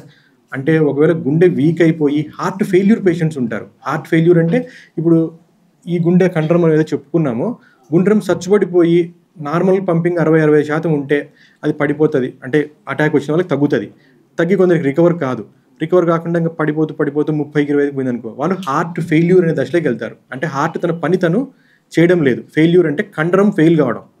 అంటే గుండె పని ఏంటి? పంపు కొట్టడం అనేది ఫెయిల్ అయిపోతే అది హార్ట్ ఫెయిల్యూర్ దశ. ఓకే, హార్ట్ అటాక్ వేరే. హార్ట్ అటాక్ తర్వాత కొన్ని వారాలకి, నెలలకి అప్పుడు హార్ట్ ఫెయిల్యూర్ దశలోకి వెళ్తారు. ఓకే, ఒకవేళ హార్ట్ ఫెయిల్యూర్ ఉంటే డైక్లోఫినాక్ ఇవ్వద్దు. హార్ట్ ఫెయిల్యూర్ లేకపోతే అంటే డైక్లోఫినాక్ ఇవ్వడం నష్టం లేదు. అంటే పంపింగ్ కెపాసిటీ నార్మల్గా ఉంటే డైక్లోఫినాక్ ఇవ్వడంలో నష్టం అయితే లేదు. అంటే ఒక డోస్ అంతే. అంటే రోజు డైక్లోఫినాక్లు వాడితే కిడ్నీలు దెబ్బతింటాయి. కిడ్నీల పరంగా మనం వద్దని చెప్తాం డైక్లోఫినాక్ని. ఏదో ఒక రోజు, నెలకు ఒక రోజు ఎప్పుడైనా అవసరం ఉన్నప్పుడు, నొప్పి ఎక్కువ ఉన్నప్పుడు హార్ట్ పెయిన్కి డైక్లోఫినాక్ ఇవ్వచ్చు. హార్ట్ ఫెయిల్యూర్లో లేకపోతే, ఫెయిల్యూర్ అంటే పంపింగ్ కెపాసిటీ ఎంతో చూడండి, కాళ్ళ వాపులుండి, ఆయాసం ఉండి, పంపింగ్ క్షీణించిపోయింది, ఈ 3 మీకు హార్ట్ ఫెయిల్యూర్ని గుర్తుపట్టాలంటే. ఇందాక మనం హార్ట్ అటాక్ గురించి మాత్రమే మాట్లాడినాం, హార్ట్ ఫెయిల్యూర్ని మనం మాట్లాడలేదు. ఓకే, ఆయాసం ఎక్కువ ఉంది, వాపులు ఉన్నాయి, రిపోర్ట్ చూస్తే గుండె పంపింగ్ తక్కువ ఉందని చెప్పినారనుకో, అది హార్ట్ ఫెయిల్యూర్ అనే దశ. హార్ట్ ఫెయిల్యూర్ దశలో ఉంటే డైక్లోఫినాక్ మంచిది కాదు. ఓకే, హార్ట్ అటాక్లో డైక్లోఫినాక్ ఇవ్వడం వల్ల నష్టం అయితే ఏమీ లేదు శాస్త్రీయంగా. అంటే చాలాసార్లు ఏంటంటే ఇంజక్షన్ ఇచ్చాము, వాడి మామూలుగానే చనిపోగలుగుతాడు హార్ట్ అటాక్ పేషెంట్. సో ఆ ఇంజక్షన్ ఇచ్చాము అంటే జరిగిందనుకోండి, ఊరికే అంటే దానికి దీనివల్ల జరిగే అదంతా అది పేషెంట్ యొక్క మెంటాలిటీ అంతే. ఓకేనా. అదర్వైజ్ అంటే లైక్ హార్ట్ అటాక్లో డైక్లోఫినాక్ ఇవ్వడం వల్ల నష్టం జరుగుతుందని కానీ, ప్రాణాపాయం జరుగుతుందని కానీ లేదు. హార్ట్ ఫెయిల్యూర్లో ఉన్న వాళ్ళకి మాత్రం ఇవ్వద్దని చెప్తాం. డైక్లోఫినాక్ ఇవ్వచ్చు, అది కూడా లిమిటెడ్ డోస్లో ఎప్పుడో ఒకసారి, అదొకటే చెప్తున్నాను. ఎందుకంటే అంటే ఓవరాన్ డైక్లోఫినాక్ని ఎక్కువ వాడితే కిడ్నీలు దెబ్బతింటాయి, ప్రధానంగా సమస్య అది. అండ్ ఒకసారి డైక్లోఫినాక్ అలవాటు పడితే చాలాసార్లు వాళ్ళు ఆగరు ఇంకా. అంటే దాంతో రిలీఫ్ అంత మంచిగా వస్తుంది, అంత మంచి రిలీఫ్ ఇస్తుంది కాబట్టి మళ్ళీ 10 రోజులు ఖచ్చితంగా వస్తాడు నాకు అది కావాలని చెప్పేసి. అదొక్కటి అలవాటు చేయకూడదు అంతే. అలవాటు కాకుండా ఎప్పుడో నెలకు 2 నెలలకు ఒకసారి ఒక డైక్లోఫినాక్ వాడడం వల్ల నష్టం అయితే ఉండదు, గుండె జబ్బు వాళ్ళకి కానీ, పెరాలసిస్ పేషెంట్లకు కానీ. ఓకే, అది విషయం. అదే ఆ ఇంజక్షన్ వల్ల కాదు సార్. అంటే మనం చాలా క్లియర్గా అర్థం చేసుకోవాలి. అంటే నేను అదే చెప్తున్నాను, అంటే మన పర్పస్ ఆఫ్ ఈ సెషన్ మొత్తం పర్పస్ ఏంటి అంటే, దాన్ని మీరు అంటే పట్టేసిందని వచ్చారు, ఆ పట్టేసిన లక్షణం ఏంటి? అది గుండె జబ్బు. అంటే గుండె జబ్బును మనం గుర్తించలేకపోయాం అంతే. ఓకేనా. ఆ కేసులో జరిగింది ఏంటి అంటే ర్యాంటాక్ కాదు, అది గుండె జబ్బు. వెంటనే అతనికి ఈసీజీ తీయించి ఉండాల్సింది, గుండెపోటుకు సంబంధించిన ట్యాబ్లెట్లు ఇవ్వాల్సింది. అంటే మనం ఇచ్చిన ఇంజక్షన్ వల్ల ఏ నష్టం జరగలేదు, అతనికి లోపల ఉన్న జబ్బు ఉండింది అతనికి, ఆ జబ్బును మనం గుర్తుపట్టలేదు కాబట్టి కొలాప్స్ అయ్యాడు అంతే. ప్యాంటప్రజోల్ వల్ల కానీ, డైక్లోఫినాక్ వల్ల కానీ అంటే హార్ట్ అటాక్లో ఒక పలానా ఇంజక్షన్ ఇస్తే డెత్ అవుతాడు అనేది కాదు. అంటే ఎట్లాంటి ఇంజక్షన్స్ ఇవ్వకూడదు అంటే, బీపీ తక్కువ ఇంజక్షన్స్ కొన్ని ఉంటాయి, బీపీని తగ్గించే ఇంజక్షన్స్, ఎన్టీజీ అవన్నీ అంటే బయట దొరకవులే కానీ, ఎన్టీజీ కానీ, మెడజోలామ్ కానీ, ఫెంటనిల్ కానీ, అలాంటి అంటే కొన్ని ఇంజక్షన్. ఫెంటనిల్ అయితే ఇవ్వచ్చు, అంటే అదంతా కూడా లిమిటెడ్ ఒక సెట్టింగ్లో, అంటే ఐసీయూలో మనం పెట్టుకుని జాగ్రత్తగా చూసుకుంటూ అట్లా. సో ఏదైనా బీపీని తగ్గించే మందులు ఉంటే అలాంటివి ఇవ్వకూడదు అంతే. అంటే మీ పరిధిలో ఉండే ట్యాబ్లెట్స్ కానీ, ఇంజెక్షన్స్ కానీ ఏమి నష్టం హార్ట్ అటాక్లో చేయవు. హార్ట్ అటాక్లో డెత్ జరిగేది ఎందువలన అంటే, మనం అసలు హార్ట్ అటాక్ అని గుర్తించకపోవడం వలన. గుర్తించిన తర్వాత కూడా మనం ఇవన్నీ స్టార్ట్ చేసాము. స్టార్ట్ చేసిన తర్వాత పేషెంట్ సెంటర్కి అయితే పోవాలి, ఇంజెక్షన్ పడాలి, నరం తెరుచుకోవాలి, అంతవరకు కూడా పేషెంట్ సేఫ్ అయితే కాదు. అర్థమైందా? కాబట్టి ఆ గంటలో ఏమైనా జరగవచ్చు. అది ముందే అంటే ఒక రకంగా ప్రాక్టీస్లో వాళ్ళని ఎడ్యుకేట్ చేయడం కూడా ఇంపార్టెంట్. అమ్మ ఇది హార్ట్ అటాక్, దీనికి నెక్స్ట్ ఎంత కార్యక్రమం ఉంది, నువ్వు పోవాలా, ఈసీజీ తీయించుకోవాలా, ఇంజెక్షన్ పడాలా, ఇంజెక్షన్ పడి నొప్పి తగ్గాలా, మేము చెప్పేది అదే. అంతవరకు మనం ఇంజెక్షన్ ఇచ్చాం, ఇంజెక్షన్ చచ్చిపోయాడు కాదు, లోపల ఉన్న జబ్బు వల్ల చనిపోయాడు. ఇవన్నీ మనం చేసిన తర్వాత 100లో 100 మనం మాట్లాడుకుంటుంది ఏంటంటే 99 మంది మిస్ కాకూడదు, హార్ట్ అటాక్ డయాగ్నోసిస్ మిస్ కాకూడదు అని మాత్రమే. అంటే మిస్ కాకుండా మనం గుర్తుపడతానే అందరూ కూడా బతికి బయటికి వెళ్ళిపోతారనేది కాదు. మనం ఇవన్నీ చేసిన తర్వాత కూడా మిస్ అవ్వచ్చు, అంటే పేషెంట్ డెత్ కావచ్చు. హార్ట్ అటాక్ అంటే అదే, దానికి రకరకాల అంటే కారణాలు ఉంటాయి. వాళ్ళకి ఇతరత్ర జబ్బులు ఉండొచ్చు, అంటే కిడ్నీ ప్రాబ్లమ్స్, అన్కంట్రోల్ డయాబెటీస్, మనం ఇవన్నీ చూసాము. 3 నరాలు మూసుకుపోయి ఉండొచ్చు ఒకరికి, అంటే అట్లా. అంటే అవన్నీ కూడా మనం ఇంజెక్షన్ ఇస్తానే కథ సుఖాంతం అయిపోతుందని కాదు, కానీ మనం చేయగలిగింది అంతవరకు. ఇంజెక్షన్ ఇవ్వడము, అది కూడా గంటల్లోపు ఇవ్వడము, అంటే వైద్యపరంగా మనం చేయగలిగింది. దాంట్లో రెస్పాండ్ అయ్యే వాళ్ళు ఇంజెక్షన్ ఇచ్చిన తర్వాత 100కి 90% మంది, 70 నుంచి 90% మంది, అంటే ఆ ఇంజెక్షన్స్ మనం పేర్లు చెప్పుకున్నాం కదా 3, స్ట్రెప్టోకైనేజ్ ఎఫిషియన్సీ వచ్చి 70-75% ఉంటుందని చెప్తాం. అంటే ఇంజెక్షన్ ఇచ్చిన తర్వాత కూడా 20-25 మందికి రిలీఫ్ రాకపోవచ్చు, గుండె వీక్ కావచ్చు. ఇంకా రెటిప్లేజ్, టెనెక్టప్లేజ్ ఆ ఇంజెక్షన్స్ 40,000 ఇంజెక్షన్స్, అవి చాలా కాస్ట్లీ ఇంజెక్షన్స్. అవి ఇచ్చిన తర్వాత కూడా 100కి 90% మాత్రమే ఓపెన్ అయ్యే ఛాన్సెస్ ఉంటాయి. ఓకే, ఒక 10 మందికి ఓపెన్ కాకపోవచ్చు. ఓకే, మనం కూడా ఏం చేయలేం, కానీ మన రోల్ అయితే అయిపోయింది. మీరు గుర్తించారు, టైంకి సెంటర్కి పంపించారు, అక్కడ డాక్టర్ రోల్ కూడా ఏంటి, ఇంజెక్షన్ ఇచ్చాడు, ఇచ్చిన తర్వాత కూడా ఓపెన్ కావట్లేదు. దానికి రకరకాల కారణాలు ఉంటాయి. రక్తము చిక్కగా ఎక్కువ ఉండొచ్చు, షుగర్స్ అన్కంట్రోల్డ్, కిడ్నీ సమస్యలు ఉన్న వాళ్ళకి, వయసు ఎక్కువ ఉన్నప్పుడు కూడా లోపల గార వేరకపోయి ఉంటుంది. అంటే మనం ఇచ్చే ఇంజెక్షన్తో రక్తం గడ్డ ఉంటే కరుగుతుంది, లోపల గార పట్టిపోయినాయి అనుకున్నారు, అవి గార ఏం కరగదు కదా, అంటే వయసు వల్ల వచ్చే మార్పులు అవన్నీ కూడా. సో వాళ్ళందరిలోనూ కూడా ఈ 10% మంది వాళ్ళలో రెస్పాన్స్ అనేది రాకపోవచ్చు కూడా. కాబట్టి మీరు అంటే చేస్తున్నప్పుడు ఏదైనా ఈ టాబ్లెట్ ఇచ్చేటప్పుడు కూడా వాళ్ళకి ఎక్స్ప్లెయిన్ చేయాల్సింది ఏంటంటే, ఈ టాబ్లెట్స్ వల్లే ఏం జరగదు, కానీ నీకున్న జబ్బు వల్ల జరుగుతుంది. ఇది ఇస్తే 90% మంది బయటపడతారు, ఇవ్వకపోతే రిస్క్ అనేది ఇంకా ఎక్కువ ఉంటుంది. అంటే ఆ మాటలు ఒకసారి వాళ్ళని ఎడ్యుకేట్ చేయడం ఇంపార్టెంట్ అంతే. లాస్ట్లో ఒక మాట ఏంటంటే, ఒక స్లోగన్, అంటే హార్ట్ కార్డియాలజిస్టులందరికీ మాకు నేర్పించేది కూడా, టైమ్ ఈజ్ మజిల్. అంటే టైం అనేది కండరం, అర్థమవుతుందా? టైమ్ ఈజ్ మనీ అనేది మనం చాలాసార్లు వినే ఉంటాం, అంత వింటూ ఉంటారు. అంటే టైం వేస్ట్ చేసుకుంటే మనం డబ్బులు సంపాదించడం వేస్ట్ చేసుకుంటున్నట్టు, అది మనీ పోగొట్టుకుంటున్నట్లు, ఇది మనం రొటీన్గా వినేది అంతే కదా. నిర్లక్ష్యం కూర్చొని ఉంటే డబ్బులు సంపాదించడం లేదు, ఇది మామూలుగా చెప్పేది. కానీ గుండె జబ్బు ఉన్న వాళ్ళకి మాత్రం టైమ్ ఈజ్ మజిల్. ఓకే, చాలాసార్లు పేషెంట్స్ ఉంటారు, రేపొద్దున వస్తాను అని చెప్పేసి, బాబు రేపొద్దున వస్తాను, పని చేసుకొని రావాలా, అంటే ఇంట్లో గేదెలు ఉన్నాయంటాడు, అదే నీళ్ళు పట్టాలంటాడు, ఇది కాదు. ఇదే టైమ్ ఈజ్ మనీ ఆలోచిస్తున్నాడు. అంటే ఈరోజు ఇంటికి పోకపోతే, అంటే పాలు విండకపోతే ఏమవుతుంది, డబ్బులు పోతాయి. టైమ్ ఈజ్ మనీ అతను ఆలోచిస్తున్నాడు. కానీ గుండె జబ్బు వాళ్ళకి మాత్రము టైమ్ ఈజ్ మనీ కాదు, time is muscle. Muscle is గుండె కండరం. అంటే టైం సేవ్ చేసుకున్నావు అంటే గుండె కండరాన్ని నువ్వు కాపాడుకుంటున్నావు. గుండె కండరము ఒక్క కణం కూడా ₹1,00,00,000 పెట్టినా రాదు. అంటే రకరకాల స్టడీస్ జరిగాయి, స్టెమ్ సెల్స్ నుంచి గుండె కండరాన్ని తయారు చేయడానికి ప్రయత్నం చేశారు. అంటే గుండె కండరం అనేది పుట్టుకతో వచ్చిందే, మళ్ళీ ఒక్క కణం కూడా గుండె కణం కానీ బ్రెయిన్ కణం కానీ పుట్టదు. అర్థమవుతుందా? సో టైమ్ ఈజ్ మనీ కాదు, టైమ్ ఈజ్ మజిల్. ఓకే, ఈ విషయం పేషెంట్కి మనం ఎడ్యుకేట్ చేయగలగాలి, అంటే వినని పేషెంట్కి. ఓకే, ఎమర్జెన్సీ ఉన్నప్పుడు. సో ఈ ఎమర్జెన్సీ కిట్స్ అయితే ఉన్నాయి, అలాగే ఒక ప్రొఫార్మా కూడా నేను అట్లా తయారు చేసాను. సో దట్ ఇవన్నీ అంటే ఒకసారి నేను మాట్లాడుతూనే గుర్తుపెట్టుకోవడం కష్టము, కానీ డీటెయిల్డ్గా పేపర్లో రాసి ఉంటుంది. అది మీరు రెగ్యులర్గా మీ ప్రాక్టీస్లో మీరు, అంటే ఇదే వచ్చిన వాడిని క్యాజువల్గా, అంటే గుండె నొప్పి పేషెంట్ని క్యాజువల్గా తీసేయడం కాకుండా ఒక 10 నిమిషాలు అతనితో మనం టైం స్పెండ్ చేయగలిగితే, ఓకే, ఆల్మోస్ట్ అంటే మళ్ళీ ఇట్లాంటి ఇన్సిడెంట్స్, అంటే గుండె జబ్బు పేషెంట్ని మనం గుర్తుపట్టలేక వాళ్ళ ఇంటికి పోయి జరగమనేది జరగకుండా ఉంటుంది. ఎస్, ఈసీజీ ప్యాటర్న్స్ నేను చెప్తాను. ఈసీజీ అక్యురేట్గా డయాగ్నోజ్ చేయడము చాలాసార్లు అంటే కార్డియాలజిస్ట్లో కూడా కష్టమవుతుంది. కానీ ఒకటి ఏంటంటే, ఈ నెక్స్ట్ మనం 10 నిమిషాలు మాట్లాడుకునేది ఏంటి అంటే, క్లియర్ చేంజెస్ ఉన్న వాళ్ళని మిస్ కాకూడదు. అంటే క్లియర్ చేంజెస్ ఏవైతే ఉంటాయో వాటిని 2 మాత్రమే నేను చెప్పగలుగుతాను. ఎందుకంటే దాని లోపల ఇంకా అంటే ఇప్పుడు ఒక 100 ఈసీజీ లేని వాటికి చదివితే కూడా 1-2 నేను కొన్ని ఫైండింగ్స్ ఇంకా అవి మిస్ కావచ్చు. యాక్చువల్గా ఫ్రాంక్గా చెప్తున్నాను. అంటే ఈసీజీలో ఇంటర్ప్రిటేషన్ చాలా ఉంటుంది దానిలోని, అది చెప్తున్నది. సో ఈసీజీ తీయగానే చాలాసార్లు అంటే పక్కన రైటింగ్ నుంచి చదువుతూ ఉంటారు అందరూ కూడా, అబ్నార్మల్, నార్మల్. అంటే అబ్నార్మల్, నార్మల్ అనే వర్డ్ అయితే వదిలేసేయండి. నెక్స్ట్ ఫైండింగ్స్ మాత్రం మనం తీసుకోవచ్చు. హార్ట్ రేట్ ఒకటి చూద్దాం ఫస్ట్. ఇది పీ వేవ్ అంటాము, ఓకేనా. ఇది క్యూఆర్ఎస్ వేవ్. ఇది వచ్చేసేసి ఎస్టీ సెగ్మెంట్, ఇది వచ్చేసి టీ వేవ్. ఓకే, సో ఇక్కడ ఇంతవరకు అయితే మనం ప్రతి ఈసీజీలోనూ గుర్తుపట్టగలుగుతారు. మీరు ఈ బేసిక్ బొమ్మను గుర్తుపెట్టుకుంటే ప్రతి ఈసీజీలోనూ ఇవైతే ఉంటాయి. పీ వేవ్ ఉంటుంది, క్యూఆర్ఎస్ ఉంటుంది, ఈ ఒక ఫ్లాట్ లైన్ ఉంటుంది, తర్వాత మళ్ళీ ఒక వేవ్ ఉంటుంది. ఇది ఒక హార్ట్ బీట్కి సంబంధించినది. ఓకే, ఒక్క హార్ట్ బీట్కి ఇది వస్తుంది అనమాట. అంటే ఈ ఒక మార్పు మనకి ఈసీజీలో కనపడ్డదంటే ఒక్కసారి గుండె కొట్టుకుంది అని అర్థం అనమాట. ఓకే, సో మళ్ళీ నెక్స్ట్ గుండె మళ్ళీ ఇంకొక బీటింగ్ వచ్చింది అనుకోండి, మళ్ళీ ఇంకొక పీ వేవ్ వస్తుంది, ఫాలోడ్ బై మళ్ళీ ఒక క్యూఆర్ఎస్, మళ్ళీ ఒక ఎస్టీ సెగ్మెంట్, మళ్ళీ ఒక టీ వేవ్. అంటే ఇదొక హార్ట్ బీటు, ఇదొక హార్ట్ బీట్. ఓకే, సో ఈ రెండింటికి మధ్య ఉండే వ్యవధి ఏదైతే ఉందో దాన్ని బట్టే మనము హార్ట్ రేట్ అనేది క్యాలిక్యులేట్ చేస్తాం. హార్ట్ రేట్ క్యాలిక్యులేట్ చేయాలి అంటే ఓకేనా, గ్రాఫ్ పేపర్ అయితే ఉంటే నేను చెప్పగలుగుతాను హార్ట్ రేట్. గ్రాఫ్ పేపర్ అయితే లేదు ఇప్పుడు మన దగ్గర. అక్కడ ఫార్ములాస్ మనకి ఇప్పుడు ప్రాబబ్లీ అంత అంటే కష్టం అనిపిస్తుంది. గ్రాఫ్ పేపర్ ఉంటే ఎక్స్ప్లెయిన్ చేయగలుగుతాను నేను. ఓకే, సో అది లేదు కాబట్టి హార్ట్ రేట్ మనకి చాలాసార్లు ఈసీజీ డిస్ప్లే చేసేది కరెక్ట్గానే ఉంటుంది. హార్ట్ రేట్ ఒకటి నమ్మొచ్చు, వాళ్ళు ఇచ్చే అక్కడ రిపోర్ట్లో వస్తుంది కదా, హార్ట్ రేట్ హెచ్ఆర్ అని వస్తుంది. ఓకే, హార్ట్ రేటు చాలా తక్కువ ఉంటే, నేను చెప్పాను ఇందాక 40 కన్నా తక్కువ ఉంటే ప్రాబబ్లీ మనం గుండె జబ్బుతో డీల్ చేస్తున్నాము. హార్ట్ రేట్ చాలా ఎక్కువ ఉంటే కూడా 120 పైన ప్రాబబ్లీ మనం గుండె జబ్బుతో డీల్ చేస్తున్నాము.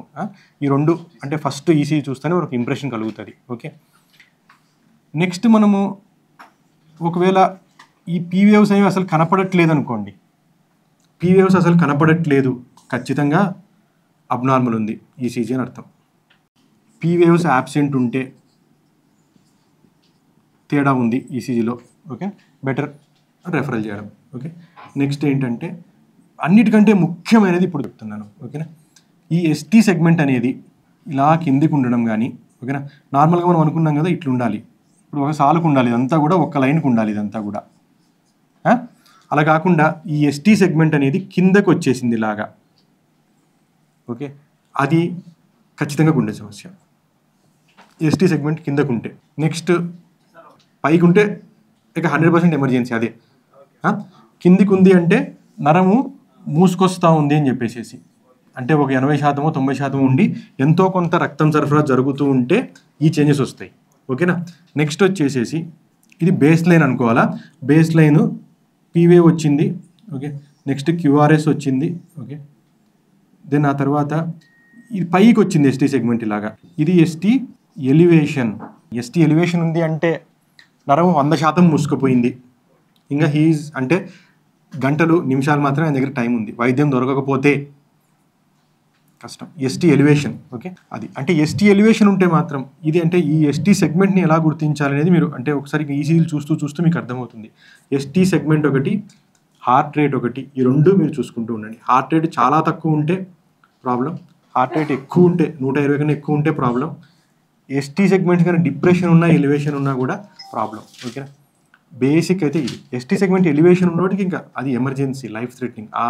ఆ గంటలో అతను హాస్పిటల్లో ఉండాల్సిందే. 2D ఎక్కువకి వెళ్ళాలి. అంటే ఇందాక మనం మాట్లాడుకున్నాం కదా, అంటే నరము పూర్తిగా మూసుకుపోయే వరకు ఒక్కొక్కసారి ఈసీజీలో మార్పులు రాకపోవచ్చు. అంటే ఇప్పుడు మనం కొరిలేషన్ అంటే లైక్ హార్ట్ అటాక్ అంటేనే మనం నరంలో రక్తం సరఫరా గురించి మనం డిస్కస్ చేస్తున్నాం. ఓకే, నరంలో రక్తం సరఫరా పూర్తిగా నిలిచిపోతే హార్ట్ అటాక్, నిలిచిపోకుండా కొద్దిగా తగ్గిపోయి అంటే 80-90% బ్లాక్ ఉంటే గుండె నొప్పి అంటాము. అదే పూర్తి మూసుకుపోతే గుండెపోటు అంటాం దాన్ని, అంటే వైద్యపరంగా మనం మాట్లాడుకుంటే. సో ఇప్పుడు లెస్ దెన్ 100% అంటే 90-80% బ్లాక్ ఉందనుకో, ఈసీజీలో ఒకసారి కనపడకపోవచ్చు. ఈకో చేస్తే ఈకోలో మామూలుగా గుండె ఆడుతూ ఉండాలి కదా. ఇప్పుడు ఆడుతూ ఉన్నప్పుడు గుండెలో 3 నరాలు ఉంటాయి. ఓకేనా, ఒకటి ఎల్ఏడి, ఒకటి లెఫ్ట్ సర్కంఫ్లెక్స్, ఇంకొకటి రైట్ కొర్నరీ ఆర్టరీ. ఈ విధంగా అమరిక ఉంటుంది. ఓకేనా, 3 నరాలు ఉంటాయి. సో ఇప్పుడు అంటే గుండె ఆడుతూ ఉన్న ఏరియాలో ఇప్పుడు సపోజ్ గుండె ఇలా నార్మల్గా గుండె కొట్టుకుంటూ ఉండాలి ఎక్కువలో, ఈ ఏరియా కొట్టుకోవట్లేదు అనుకోండి, కింద నా బొటనవేలు ఏరియా. ఓకేనా, ఇదే గుండె అనుకుంటే ఓకే, బొటనవేలు ఏరియా కొట్టుకోవట్లేదు, ఇది మాత్రమే ఆడుతుంది, పైది మాత్రమే ఆడుతుంది, అంటే రైట్ సైడ్ ఆర్టరీ బ్లాక్ అవుతుంది అది. ఓకేనా, ఏదో ఒక స్టేజ్లో ఉంటుంది. ఇక మనం ఆ స్టేజ్ని మనం యాంజియోగ్రామ్లో గుర్తించగలుగుతాం, అంటే ఎంత పర్సెంటేజ్ అనేది. ఓకే, అలా కాకుండా గుండె నార్మల్ కొట్టుకోవాలి, ఇది మాత్రమే కొట్టుకుంటూ ఉంది, పైన పాట ఆడడం లేదు అంటే ఎల్ఏడి పోయింది అని చెప్పేసి. సో అంటే ఈకోలో ఏం తెలుస్తుంది అంటే నాకు ఇదే ఏరియాలో మార్పులు ఉన్నాయా లేదా. ఇదే ఏరియాలో మార్పులు ఉన్నాయి, నేను ఇంకా 100% ష్యూర్ దట్ ఇది ఎంఐఏ. ఓకే. ఇదంతా కూడా అంటే నిర్ధారణ అంటే మీకు స్క్రీనింగ్ అంటే ఇవన్నీ కూడా స్క్రీనింగ్ తర్వాత నిర్ధారణ అంటే మనం ఖచ్చితంగా చెప్పగలుగుతున్నాము. రెండవది అన్నిటికంటే ముఖ్యం ఇందాక మనం మాట్లాడుకున్నాం మజిల్ అంటే కండరం ఉందా లేదా, పంపింగ్ కెపాసిటీ ఎంత ఉంది ఈకోలో తెలుస్తుంది. ఈసీజీలో పంపింగ్ కెపాసిటీ తెలియదు. ఇక్కడ డైరెక్ట్గా మీరు అంటే లైవ్లో గుండె కొట్టుకునేదాన్ని చూడగలుగుతున్నారు. సో గుండె ఎంత కెపాసిటీతో కొట్టుకోగలుగుతా ఉంది అనేది ఈకోలో తెలుస్తుంది. సో ఈకో యొక్క పర్పస్ ఏమిటి అంటే ఈసీజీ ఫైండింగ్ని కన్ఫర్మ్ చేసుకునేందుకు ఎక్కువ పనికి వస్తుంది. రెండోది పంపింగ్ కెపాసిటీ ఎంత ఉంది, ఎంత తగ్గిపోయింది. నార్మల్ మనిషికి 60, 70, 65 అలా ఉండాలి. పంపింగ్ కెపాసిటీ తగ్గిపోతూ ఉందనుకోండి అంటే మజిల్ డ్యామేజ్ జరుగుతూ ఉంది అని చెప్పి. అదే మనం ఇందాక చెప్పుకున్నాం, టైమ్ ఈజ్ మజిల్. ఈకోలో మార్పులు రాకముందే మీరు తీసుకురాగలిగితే మనం బెస్ట్ రిజల్ట్ ఇవ్వగలుగుతాం పేషెంట్కి. ఫస్ట్ 2-3 గంటల్లో ఈకోలో మార్పులు పెద్దగా తెలియవు, అంటే కొద్దిగా తెలుసు, అప్పుడప్పుడే కనపడుతుంటాయి. అలా కాకుండా 2వ రోజు 3వ రోజు వచ్చారనుకో క్లియర్గా నేను చెప్పిన విషయంగా అంటే ఇప్పుడు ఇలా కొట్టుకోవాల్సింది ఇది పోయింది ఓన్లీ ఇది మాత్రమే ఆడుతూ ఉంటుంది ఇట్లాగా, అంటే వెనకాల పార్ట్ మొత్తం పోయింది అని అర్థం అనమాట. సో అది ఇంకా మార్పులు ఈకో ఎందుకు చేస్తామంటే పంపింగ్ కెపాసిటీ ఎంత మిగిలి ఉందో తెలుసుకునేందుకోసం, ఎంత డ్యామేజ్ జరిగిందో తెలుసుకునేందుకోసం మనం ఈకో చేయాలి. ఇంకా కాంప్లికేషన్స్ అంటే హార్ట్ అటాక్ తర్వాత ఇప్పుడు ఒకసారి ఇంకా అంటే రకరకాల కాంప్లికేషన్స్ ఉంటాయి. ఒకసారి గుండె కొందరికి రంధ్రం పడుతుంది, అంటే లోపల మజిల్కి బ్లడ్ సప్లై లేకపోవడం వలన కండరం పూర్తిగా పగిలిపోతుంది అనమాట. కండరం పగిలిపోతే మనకు తెలియదు, అంటే ఈకోలో తెలుస్తుంది. అవన్నీ కాంప్లికేషన్స్ ఏమున్నా కూడా దానికి తెలుస్తాయి అనమాట. సో ఈకో అనేది కంపల్సరీ కావాల్సిందే. అంటే వైద్యం మనం చేయాలంటే ఊరికే జస్ట్ డయాగ్నోజ్ చేయడం వరకు వేరే, కానీ వైద్యం చేయాలంటే పేషెంట్ మనం తీసుకోవాలంటే దానికి మందులు ఏమేమి పెట్టాలి, ఎంత డోస్ పెట్టాలి, అవన్నీ ఈకోలో ఇంకా మనకు బెటర్ గైడెన్స్ దొరుకుతుంది అనమాట. అంటే ఈకోలో మార్పులు పూర్తిగా మూసుకుపోయినప్పుడు కనపడకపోవచ్చు అని చెప్తున్నాను. నరం పూర్తిగా మూసుకుపోతేనే అంటే ఈకోలో నేను చూసేది ఒకటే, ఏ ఏరియాలో అంటే కండరం కదలకపోతే నాకు తెలుస్తుంది, కానీ కండరం ఎప్పుడు కదలకుండా ఆగిపోతుంది, లోపల 100% మూసుకుపోయినప్పుడు మాత్రమే కండరం పూర్తిగా అంటే మనకు తెలిసేది అని చెప్తున్నాను. కాబట్టి దానికోసం ట్రెడ్మిల్ పరీక్ష ఇందాక చెప్పాను కదా. ట్రెడ్మిల్ అంటే ఒక 70-80% బ్లాక్ ఉన్నా కూడా నేను పరిగెత్తించి చూస్తాను. పరిగెత్తించినప్పుడు అతనికి నొప్పి లేకుంటే ఈసీజీలో మార్పులు మొదలవుతాయి. అంటే సేమ్ ఏ కండిషన్ అయితే మీకు అంటే రోడ్ మధ్యలో జరిగిందో ఒకవేళ టీఎంటీ చేస్తున్నట్లయితే మన ముందర జరుగుతుంది అదే అని చెప్తున్నాను. మన ముందర అంటే టీఎంటీ మొదలైంది టీఎంటీ చేస్తున్నప్పుడు, లేకపోతే మన ముందర ఈసీజీలో మార్పులు ఇలా వచ్చాయి ఓకే టీఎంటీ చేస్తున్నప్పుడు. టీఎంటీ అనేది అంటే నార్మల్ రెస్టింగ్ హార్ట్ వేరే, పరిగెడుతున్నప్పుడు గుండె చేసే పని వేరే. కాబట్టి గుండెని ఎక్కువగా స్ట్రెస్ చేస్తున్నాము, వీటిని స్ట్రెస్ టెస్ట్ అనే అంటారు. స్ట్రెస్ టెస్ట్ అంటే గుండెని మనం స్ట్రెస్ చేస్తున్నాము, గుండెనితో ఎక్కువ పని చేపిస్తున్నాము. పని చేయించినప్పుడు ఎర్లీ స్టేజ్లోనే ఇంకా మనం జబ్బును గుర్తించగలుగుతాము. అంటే మీ క్వశ్చన్కి ఆన్సర్ ఏంటంటే ఈకోలో హార్ట్ అటాక్ అనేది మిస్ అవ్వచ్చు. ఎర్లియస్ట్ వచ్చేసి టీఎంటీ, ఇందాక కూడా నేను చెప్పాను ఓకే. అంటే 70-80% బ్లాక్ ఉన్నప్పుడే గుర్తుపట్టాలి అంటే ట్రెడ్మిల్లే ఈకో కన్నా కూడా బెటర్ మోడాలిటీ ఓకేనా. అంటే అది ఈకోలో తెలియదని కాదు, కొన్ని కేసులు ఈకోలో మిస్ కావచ్చు. ట్రెడ్మిల్, ఎకో, ఈసీజీ మూడింటి యొక్క కాంబినేషన్తోనే మనం పూర్తి నిర్ధారణకు రాగలుగుతాము. ఒక్కొక్కసారి అన్నీ చేసిన తర్వాత కూడా అంటే ఒక్కొక్కసారి మిస్ అయ్యే ఛాన్సెస్ ఉంటాయి. అంటే దానికి కారణం ఏంటో కూడా చెప్పాను నేను ఇక్కడ. అంటే నరము కొద్దిగా మూసుకుపోతుంటుంది ఆ రోజు, ఏకదం ఒక్కసారిగా రక్తం గడ్డగట్టి 1 గంటలో మూసుకుపోవచ్చు ఒక్కోసారి. అంటే లోపల నరము ఎంత శాతం మూసుకుపోతుంది అనే దాన్ని బట్టే ఈ పరీక్షల్లో వచ్చే మార్పులన్నీ కూడా డిపెండ్ అయి ఉంటాయి ఓకే. 100% అక్యురసీతోని మనం అంటే ఏ పరీక్ష కూడా చెప్పలేదు, కానీ ప్రాబబ్లీ అలాంటి కేసులు ఏంటంటే ట్రెడ్మిల్ చేసి ఉండాల్సింది. నొప్పి వస్తుంటే చాలాసార్లు అంటే ఈకో, టీఎంటీ ఒకవేళ రెండిట్లో ఒకటే చేయించుకోగలుగుతాను అన్నప్పుడు నేను ఎప్పుడు టీఎంటీనే చెప్తాను. ఎందుకంటే టీఎంటీ ఎర్లీ స్టేజ్లో గుర్తుపట్టగలుగుతుంది. దానిలో మనం ఏం చేస్తున్నాం, పరిగెత్తిస్తున్నాం పేషెంట్ని, అంటే గుండెని స్ట్రెస్ చేస్తున్నాం. సో ముందుగానే మనం గుర్తుపట్టే అవకాశం టీఎంటీలో ఉంటుంది. ఈసీజీ 100% డయాగ్నోస్టిక్ అయితే కాదు, ఆ విషయం అయితే మనం ఆల్రెడీ చాలాసార్లు ఇప్పుడు మాట్లాడుకున్నాం. అంటే ఈసీజీ నార్మల్ ఉన్నంత మాత్రాన నేను ఇదంతా చెప్తుంది మనం డిస్కస్ చేసుకుంది అంటే ఆ రోజు ఆ గంట మెయింటైన్ చేయడానికి మాత్రమే. ఒకవేళ నొప్పి వస్తుందంటే మాత్రం బెటర్ అంటే ఫర్దర్ పరీక్షలు చేసే నిర్ధారణ చేయడం మంచిది అని చెప్తున్నాను. అంటే మీరు ఆ గంటలో ఏం తెలుసుకోగలుగుతారు అంటే మీకు 4-5 రోజులు టైం దొరికింటే ప్రాబబ్లీ ఎకో టీఎంటీ ఖచ్చితంగా చేయించుకోమనే చెప్తాం. ఈకో, టీఎంటీ 2 కూడాను ఓకేనా. లేకపోతే ఒకటే చేయించుకోగలుగుతారనే పేషెంట్ ఉంటే వాళ్ళకి మేము ఎప్పుడు చెప్పేది టీఎంటీ ఫస్ట్ ఓకేనా. ఈకో కన్నా ముందు టీఎంటీ. అంటే ప్యాంటప్రజోల్ వల్ల నష్టం అయితే లేదు గుండె జబ్బు పేషెంట్లలో. డైక్లోఫినాక్ హార్ట్ ఫెయిల్యూర్ లేకపోతే నష్టం లేదు, ఈ విషయాలు స్పష్టం ఓకే. ఈ విషయం వాళ్ళకి చెప్పొచ్చు మీరు నిర్భయంగా ఓకే. కానీ ఏంటంటే నేను చెప్తున్నాను, ఈ ఇంజెక్షన్స్ వల్ల వచ్చే మరణాలు కాదు ఇవన్నీ కూడా. లోపలున్న అంటే గుండె జబ్బును మనం మిస్ కావడం వలన మనం సమస్య వస్తుంది అని చెప్తున్నాను అంతే ఓకేనా. అది మనం అర్థం చేసుకోవాల్సింది. అంటే మీరు దగ్గరికి నొప్పితో వచ్చాడు, బైపాస్ సర్జరీ చేయించుకున్నాడు, కానీ ఖచ్చితంగా ఈ సెట్ ఆఫ్ క్వశ్చన్స్ అన్ని అడగండి. ఇందులో ఏదైనా పాజిటివ్ ఉందనుకోండి అది గుండె జబ్బులాగే భావించండి, గ్యాస్ అనుకోవద్దని చెప్తున్నా. అతను తినొచ్చాడు, లేకంటే స్పైసీ ఫుడ్ తిన్నాడు, నూనె తీసుకున్నాడు, ఇది కాదు. ఓకేనా? అంటే ఫుడ్కి వాళ్ళు చెప్పే విధానం అట్లా ఉంటుంది, వాళ్ళు ఎక్కువ ఇంపార్టెన్స్ ఇస్తారు. కానీ దాన్ని పట్టుకొని మనము వాడి దారిలో మనం పోకూడదు అని చెప్తున్నాను. మన శాస్త్రం మనం వాడాలి. మన శాస్త్రం ఏంటంటే ఇది క్లియర్గా. ఓకేనా? గుండె జబ్బును గుర్తించాలి అంటే మనం ఇందాక మాట్లాడుకున్న క్వశ్చన్స్ మనం అడగాలి. ఓకే, వాళ్ళు చెప్తున్న దాంతో కాదు. ఫుడ్కి అంటే నేనైతే ఆ ఫుడ్ హిస్టరీ పక్కన పెట్టేసేయండి, ఇవన్నీ అడగండి. ఇందులో ఏవి నెగిటివ్ ఉన్నాయనుకోండి, అప్పుడు మీరు నిర్భయంగా ప్యాంటోప్రజోల్ ఇవ్వండి. అంటే బైపాస్ సర్జరీ చేయించుకున్న తర్వాత కూడా గుండెపోటు రావచ్చా అంటే, నరాలు కొత్త వేసారు బైపాస్ సర్జరీ అంటే, కానీ ఆ నరాలు కూడా మూసుకుపోకూడదని లేదు కదా. అంటే ఒక్కోసారి చేసిన తర్వాత రోజుల్లో వారాల్లోనే స్టంట్ కానీ బైపాస్ గ్రాఫ్ట్ కానీ మూసుకుపోయే సందర్భాలు కూడా ఉంటాయి. అంటే వాళ్ళకి టాబ్లెట్స్ మనం ఇచ్చినా కూడా బ్లడ్ థిన్నర్స్ అవి లొంగట్లేదు అని అర్థం. అంటే లోపల ఇంకా రక్తం గడ్డగడతా ఉంది అని అర్థం. ఓకే, సో ఆ విధంగా కూడా జరుగుతాయి కేసెస్. ఓకే, కాబట్టి మనకి అంటే గుండె నొప్పి ఎలాంటి సర్కమ్స్టాన్సెస్లో అయినా కూడా ఈ క్వశ్చనర్ పెట్టుకుంటే గుర్తించడం ఈజీ. అది అండ్ ఇంజెక్షన్స్ వేయడం వల్ల అనేది కాదు, వాళ్ళకి ఎడ్యుకేట్ చేయాలి. మనం ఏ ఇంజెక్షన్ ఇస్తున్నప్పుడు కూడా, బాబు ఇంజెక్షన్ వల్ల కాదు, నీకు ఏమైనా జరిగితే లోపల ఉన్న జబ్బు వలన, ఆ జబ్బును మనం టైమ్లీ అటెండ్ కావాలి అంటే ఇవన్నీ మనం చేయాలి. దానిలోని స్టార్టింగ్ లెవెల్స్ 6 months ఒకసారి చేసుకోవడం, అది మనం అడ్వకేట్ చేసేది. ఓకేనా?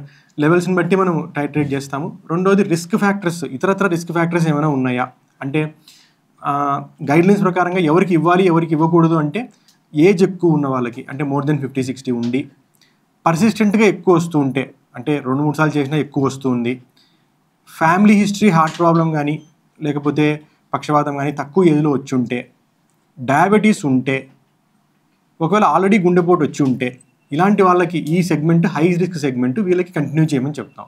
ఓకే, అలా కాకుండా యంగ్ పేషెంట్, ఫ్యామిలీ హిస్టరీ ఏం లేదు, బీపీ షుగర్ అన్నీ నార్మల్గా ఉన్నాయి, ప్రాబబ్లీ వాళ్ళకి కొన్ని నెలలు వాడిన తర్వాత ఆపేయమని చెప్తాం. సో అది అంటే పేషెంట్ టు పేషెంట్ ఈ విషయాలన్నీ కూడా మనం చూసి తీసుకోవాల్సిన నిర్ణయం.